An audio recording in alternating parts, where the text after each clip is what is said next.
Welcome to another summer edition of the Warrior Football Preview. I'm Sports Information Director Jeff Weiss, and joined today by quarterbacks coach Jeff Reardon. Thanks for joining us today, Jeff. Appreciate you having me. Last year, you worked with the tight ends. You had a nice quartet there with Ethan Walsh and Trent Broadbeck and Nathan White and Aaron Weston. Now this year, you've moved over to help the quarterbacks. A little different. You've got three guys with a lot of experience and three guys that have never taken a snap in college. Let's start with the guys that are returning. All saw starts last year and significant playing time. What does the outlook look like for this year heading into fall camp? Well, like you just said, we have three guys that played significantly for us last year and three guys that did start for us. And three guys that I think showed flashes of what we're looking for at that position. And, the exciting thing is unfortunately they showed flashes, but they didn't play at the high level that we need and with the consistency that we're looking for.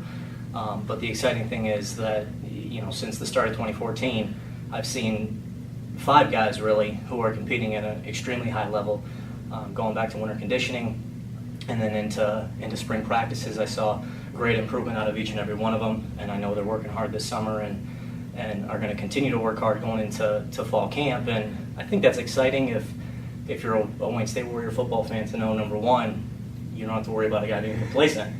But number two, whoever is out there, 6 o'clock Thursday night, September 4th, is going to be a guy that really had to compete and work hard to earn that position. And a guy that, thrived in a competitive setting and situation, and a guy that refused to fail. And it's going to be the guy that ultimately is consistently getting us first downs in camp and touchdowns, and the guy that we feel can beat Michigan Tech and ultimately lead us to a GLIAC championship. I mean, all three of them bring a different skill set. Carl is a little bit more mobile than Sean, but not quite as mobile as Doug. Maybe has a better arm than Doug. I mean, Carl showed, like you said, flashes of brilliance, like in the Ashland game with some nice long touchdown passes. Doug, the last game of the year at Michigan Tech, had a 100-yard rushing game for a quarterback, which I think was the first one maybe since the Randy Hutchison days. Yeah. And then you've got Sean, who's maybe not the most mobile quarterback, but maybe has the strongest arm. So is there a possibility we could see multiple quarterbacks in the same game? Absolutely. I mean, not that it happened last year or anything. No, hey, if you produce, and we know that you can go out and perform for us, then we're going to put you on the field. It's that simple. And if that means it's more than one guy, that's what we'll do. Like you said, each one has a lot of upside to him. Carl is a guy that we've had high expectations for a long time. And, he played as a redshirt freshman for us and can, I think, split reps the last game of the season with Mickey Mockner, who's one of the best quarterbacks we've ever had, if not the best. And was our starting quarterback going into last season. Performed well against Carson Newman.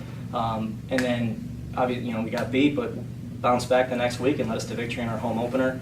And then, unfortunately, I think got a little banged up against Lake Erie and lost a little bit of confidence for whatever reason, but has since regained that confidence. And, this spring we did a lot of live situations with our quarterbacks because we wanted to see who could get hit in the mouth and bounce back. Mm-hmm. And that's exactly what he did. There were several situations where he got hit right in the mouth and, came back and hit some big completions for us. So he has all the intangibles you look for. He has all the talent you look for in a quarterback, and he has all the intelligence you look for. He's a very smart young man. Anything I teach him, I know he'll understand right away, and he'll be able to turn around and teach somebody else.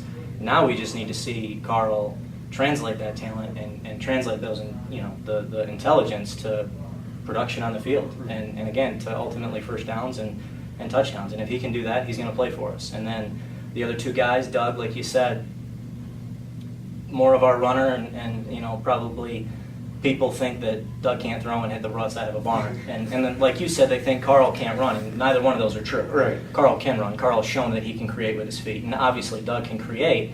But Doug showed us this spring that he can throw every ball that we need him to throw. You watch our cut-ups, and he threw the deep ball extremely well for us, located it, throws an intermediate ball well, and throws the quick game well. And adds that element to our offense that makes it very difficult to defend. When you have to defend that quarterback running the ball, that's tough. So, we want to see him continue to be comfortable in the pocket, continue to be poised in the pocket, and then again play with that high level of performance and consistency. And if he does that, he's going to be very difficult to take off the field. And then the last guy, like you said, Sean, similar to Carl, big guy with a big arm, locates the ball well, but has the ability to create. I give Sean credit. If you would have asked me who our starter was a week into spring ball, he wouldn't have been in the mix. And I think he did a great job of taking advantage of some limited reps early on and really fighting back to get back into the mix. So I think one of those three guys is certainly capable of leading this football team. Then obviously we mentioned three young guys that have never taken a college snap before. Ryan Newcomb got a little banged up in the spring game, maybe slowed a little bit this fall. You've got Trevor Van Tubergen, who redshirted last year as a true freshman. Obviously the family, James, his brother, was a quarterback at Western Michigan. Sure. And then we have a young man coming in this fall named Tyler Kroll from Macomb, Dakota, who, from at least seeing him on video, seems to have all the tools necessary to be a star collegiate quarterback. Absolutely. We're excited about all three of them. We think the future is very bright at this position because of those three guys. Like you said, Ryan has all the tools. As the kids are saying these days, he can spin it. He throws the ball as well as anybody that we have. He can, the velocity, the location, are everything you look for. And he's still young, just like Trevor. He's still learning our system, and he's still learning to operate our system. And when you're still learning to operate your system, it's tough to really see what's going on across from you, across the field, which the best quarterbacks are able to do, to see what the defense is telling you. So as he continues to learn and continues to study, I think down the road he's certainly going to push those guys and compete for a starting job. And then Trevor, Trevor has matured each and every day. We have freshman scrimmages during the season periodically, and he shined in those. Led the offense up and down the field, made some very clutch throws in key situations to put us in the end zone, and really showed us that he has a very high ceiling. If you came to our spring game and you watched Trevor, you might have thought that's a bad quarterback, and it's because he threw a couple of picks, but that's not the case at all. What you saw was a freshman quarterback, and it's the same thing Ryan's going through. Again, when you go up to the line of scrimmage, and a freshman quarterback's going to have a million things going through his mind, and are we lined up right? It's almost like it goes too fast. Oh, absolutely. Am I sending the right guy in motion? Oh, we didn't have a motion on that play. And then once the ball is snapped, sheer panic sets in because you're really not thinking about what you're supposed to be thinking about. So, again, Trevor's a smart kid. He's learning each and every day. He studies, and the more you study, the more that becomes second nature, and now you can really focus on what's going on across from you. So we're excited about him. And then, like you said, Tyler's a great kid. Tyler's everything you look for in a Wayne State football player. He's everything you look for in a Wayne State quarterback. A man of character, a relentless worker, a relentless competitor. Did a great job at Macomb, Dakota this year. Has a quick release, locates the ball well, throws the deep ball well, has great touch, but also has great velocity on his ball. And I expect him to come in and make a splash. Come in and say, hey, I don't care that I'm a freshman quarterback. I'm going to take advantage of each and every rep I get, and you know what?